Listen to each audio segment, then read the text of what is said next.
Hey there, everybody, and welcome to this episode of 10 Weather Chat. We are just summing it up as January.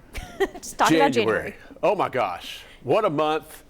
Look at this picture. We're still just amazed at the beauty. This captures everything. This pretty much says January and that particular winter storm that we all dealt with, Cass. Yeah, that photo was taken by Adam Sturgeon, and it is a beautiful photo in downtown Knoxville when we had all that snow. But Todd, you and I were talking about it, and a good way to summarize January is to go wet and windy. Wintry. Yeah. And then wet and then again. Back to wet. Yeah, all the W's in the month. Incredible. And you're going to show this about, just the wet and the windy were impressive.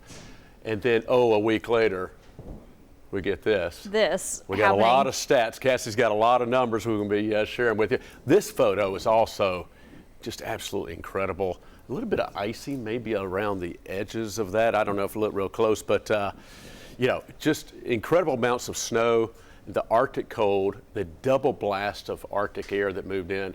Haven't really seen that. We're going to talk about the numbers, how rare is this? Yeah. And how frequent do we see stuff like this? And so we've got the numbers for you coming up. That's another beautiful scene. And that photo was taken by Carol Baker. We want to give everybody their credit as we go along here. Yes. So let's just kind of walk you through an overview of the month, and then we'll break down some details as we go. All right. On the 9th, we had 2.37 inches of rainfall, and that set a new daily rainfall record. Right. Then on the 12th, we had a 105 mile per hour wind gust recorded at Cove Mountain. That's a lot. I mean, 105 mile per hour wind gust at Cove Mountain typically seems to overachieve a lot of times when they have high winds, but think about that. That's a hurricane force wind gust coming up at Cove Mountain. So what, in hindsight, was that a little bit of a, hey, atmosphere undergoing some big changes? Boom. Getting a little crazy there. Boom. Then we switched to the wintry side of things, and on the Yeah. 14th, Arctic air moved into the region. On the 15th, Martin Luther King Jr. Day, we had 8 to 10 inches of snow. Some areas even had more of that. More than that. Quick note, Knoxville, we saw the most snow, basically, in Knoxville, among others, and this particular event. Not the plateau, not really the mountains. Now, eventually they caught up later in the day, in the next couple of days, but we saw the most snow in the valley, and it was a beautiful snow, and as we see right here, setting some records following as well. Well, and it was an unusual snow event. We had some people asking us, like, was this the same type of setup as when we had the blizzard of '93? Right. And it wasn't. It was a very, very unusual weather setup to the point where we had warm air in our eastern counties. Yes. Monroe, Blount, and southern Sevier County had rain for most of the event. We were watching it rain while it's dumping snow here in Knoxville. It was crazy. And then if you drove through Monroe County, because we had a lot of folks asking this question too, there was an extremely sharp gradient where like Sweetwater has 10 inches of snow on the ground, and by the time you get to Tellico Plains, it's bare. Wow. It was crazy. That's incredible. Quick note on this storm. The blizzard was a deep, almost like a bomb cyclone, deep low pressure, big storm. The wind, the rain, the snow, everything, and power outages with it. It was a low pressure storm. This one was all overrunning, just moist. It's a Tennessee snowstorm. Yep. From west to east. It literally was right over Tennessee. It was right over Tennessee. Not really this big low pressure system. So it's interesting. When you look at the weather maps, you look at it and go, well, that doesn't look too ominous. But it was just an all-day moderate to heavy snowfall event that was concentrated the most here in the valley. If you live in Knoxville, you had to love this snowstorm. So part of the impacts that came from that were because once it got cold, it stayed cold. Right. So from the 16th through the 22nd, we had 7 consecutive days with lows in the teens or the single digits. So although the snow was fluffy when it initially fell, we did the Tennessee thing of the melting, refreezing process. It turned into big, thick glaciers on some of the roads. Kids were out of school for 8 snow days in a row. 8 in a row. 8 in a row. And then on top of that, we also had a freezing rain event on Thursday night. So this happened on Monday. And then Thursday night, we had freezing rain put a layer of ice on top of what was left of the snow all over the ground. Yeah. Todd, I still saw a pile of snow in my parking lot today. Are you serious? I mean, it's a pile, but they piled it up real big and it's still left. And it is still there 2.5 weeks later. It's just amazing. Crazy. You said the glacier of snow. That's a very good way to put it. All of us in our neighborhood roads, the main thoroughfares, TDOT did great. They're clear, but if you couldn't get to the cleared main roads, our neighborhood roads were snow and ice covered. And again, 2 consecutive Arctic outbreaks. That's impressive. 7 consecutive days, lows in the teens and single digits. And I think we had another record. Yeah, because I say you brought up another record. 7 consecutive days in a row with 4 inches or more of snow on the ground. That's the most for the longest amount of time that we've ever had on record in Knoxville. That says a lot. And I know people right now are going, well, wait a minute, what about the blizzard of 93? It was March. So even though you had more snow and it was extremely impactful when it happened, it melted off quicker. It melted off quicker. Yeah, exactly. So this one outdid the blizzard in terms of the direct, prolonged nature of snow. 7 consecutive days of 4 inches more.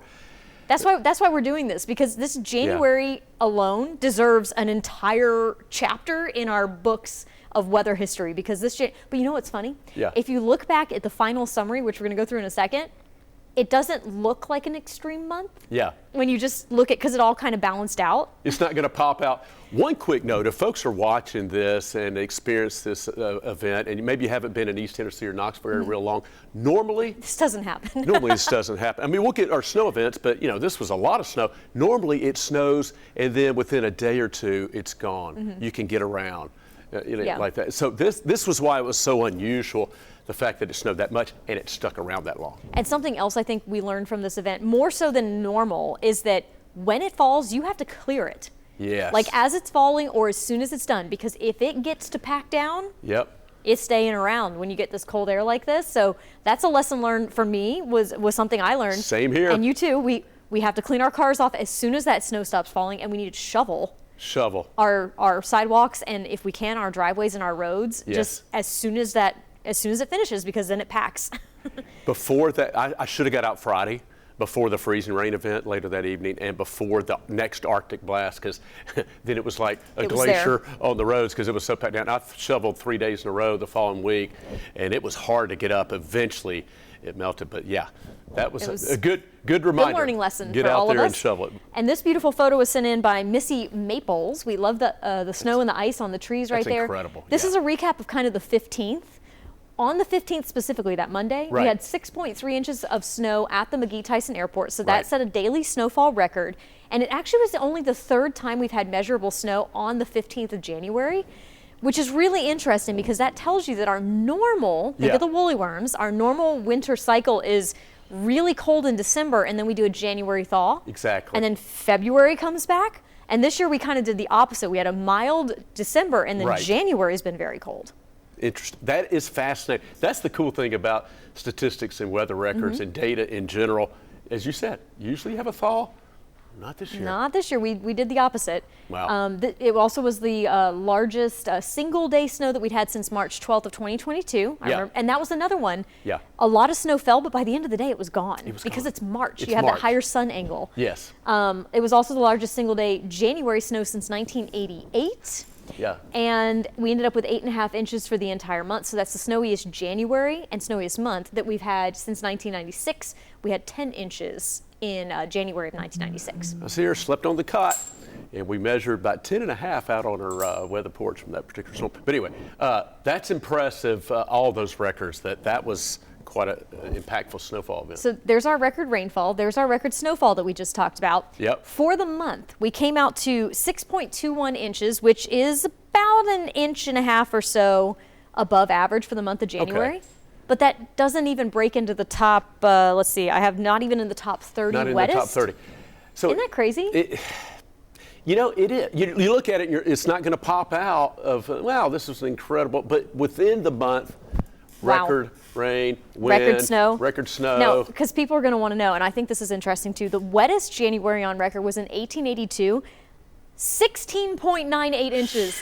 But more recently in 2013, it was the second wettest January with over a foot of rain. So wow. That's why a 6-inch month of January rainfall-wise doesn't stack up, because we've had some much more extreme Januaries in the past. Some very wet Januaries. But the precip we did have this month, very beneficial from a drought standpoint. We came out of 2023 with drought conditions across the entire area, and most of our area has actually seen a reduction in the drought by at least 2 categories. Yes. And here's the latest drought monitor. Oh, it's gone in the valley. Completely gone, where you see that gray. No more drought.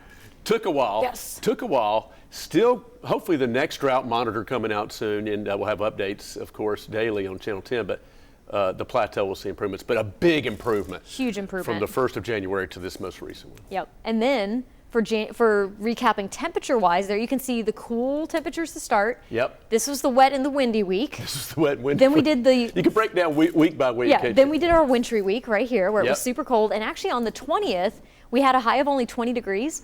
That set a record cold maximum temperature for the date. There's another record. By the way, on the 17th, our low temperature was 0. Yep. It was 0 in Knoxville, below 0 in a lot of our plateau counties. Then we warmed back up and we did wet again. We got up to 67 on the 26th. Yeah, a little taste of spring. Little boop of spring, and now we've kind of come back down to closer to average here as we're finishing out the month.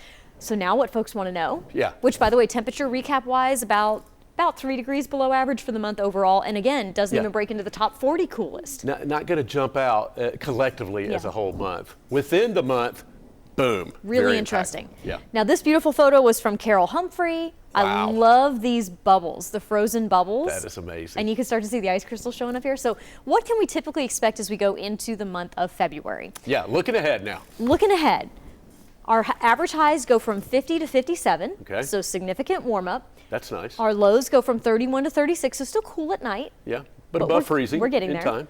We're getting there. Keep in mind we can have ups and downs. Right. The average precipitation is 4.81 inches. The average snow is 1.4. So when people go, are we done with snow for winter? Not necessarily. Not necessarily. Keep in mind what Cassie said a moment ago. Normally, mid-January, we have a thaw. Then climatologically, normally it's late January into February. You see typically some of more snowfall events. It just seems like, in general, so that's another reason, in addition to the stats saying that you still could get wintry weather in February and beyond in March, as we all know. So we may not be out of the woods. We'll have to wait and see, obviously, but those stats at least say averages were warming up. Daylight, now, which we're going to talk about in a moment. This is good news. I was going to add that we are still in an El Nino. I actually just read some of the latest update, and while El Nino is starting to weaken, it normally peaks by the numbers in December and early January. Okay. The impacts, there's a lag between the ocean temperatures and then the atmospheric response to that.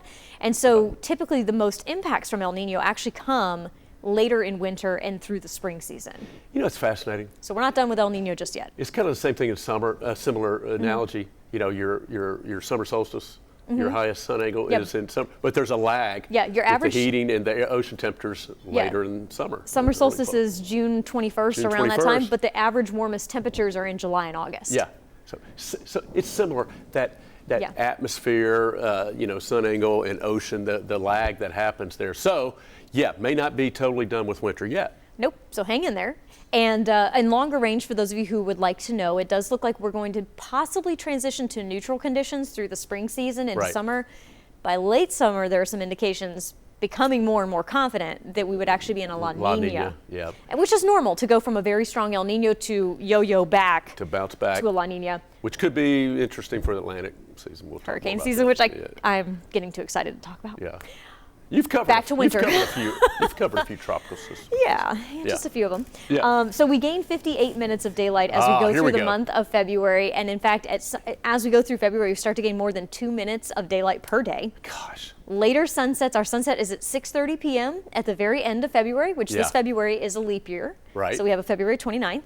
And this is the final month of meteorological winter, and so there you can see how this kind of works. And to your point, December is when we have our winter solstice, the shortest daylight hours day of the year. Right. January is our average coldest month. Right. Following that, and then we see a sharp warming trend through February. There we go. There you go, guys. That's your recap of January and your outlook to February. Oh my goodness. Great stats, Cassie. Thank you so much for sharing that. And so yeah, buckle up. We'll see what February brings us. It was a very impactful January, and we'll certainly keep you updated each and every day right here at Channel 10. And that'll do it for this episode of 10 Weather Chat. We hope you have a great rest of your day. Yeah.